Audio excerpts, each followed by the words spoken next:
চুঁচুড়া বিধানসভার সুগন্ধা গ্রাম পঞ্চায়েতের অন্তর্গত আন্দাবাদ কালী মন্দিরে মায়ের পুজো দিয়ে জনতার দরবারে আসন্ন লোকসভা নির্বাচনকে সামনে রেখে আশীর্বাদ নিতে হুগলি লোকসভা কেন্দ্রের তৃণমূল প্রার্থী রচনা বন্দ্যোপাধ্যায়।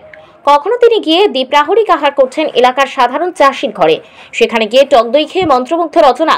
কখনো আবার ঘুগনি খেলেন, আবার 50 প্যাকেট ঘুগনি বিতরণও করলেন। আবার কখনো হুটখোলা গাড়িতে পায়ে হেঁটে সাধারণ মানুষের মধ্যে প্রচার সারছেন। কখনো বলছেন ভোটে জিতলেই হুগলির মা বোনেদের নিয়ে যাবেন দিদি নাম্বার 1-এ। নানান রকম টোপ দিয়ে এবং সর্বোপরি মুখ্যমন্ত্রী মমতা ব্যানার্জির উন্নয়নমূলক প্রকল্পগুলির কথা তুলে ধরে মানুষের দরবারে পৌঁছতে চাইছেন বাস্তবে দিদি নাম্বার 1 রচনা ব্যানার্জি।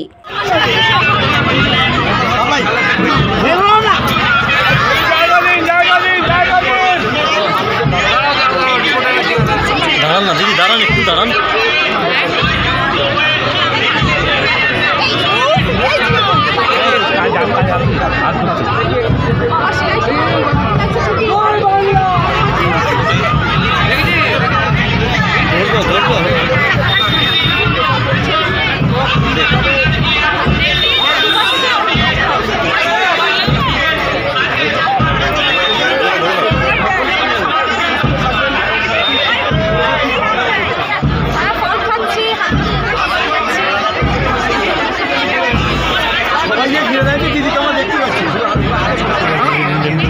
বাইকটা নি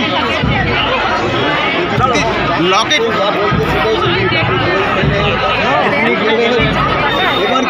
এবার কি শুরু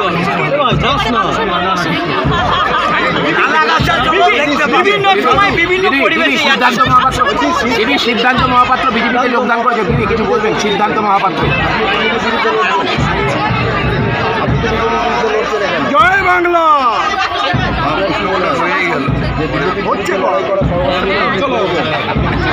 আমি দিদির সাথে আছি, আমি দিদির পাশে আছি। দিদির যাতে উন্নতি হয়,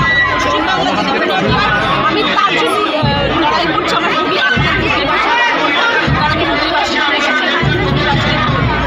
জেলাকে উন্নয়ন, তারপর বাকিরা কে কোথায় যাচ্ছে, কে কোথায় যোগদান করছে, কে কি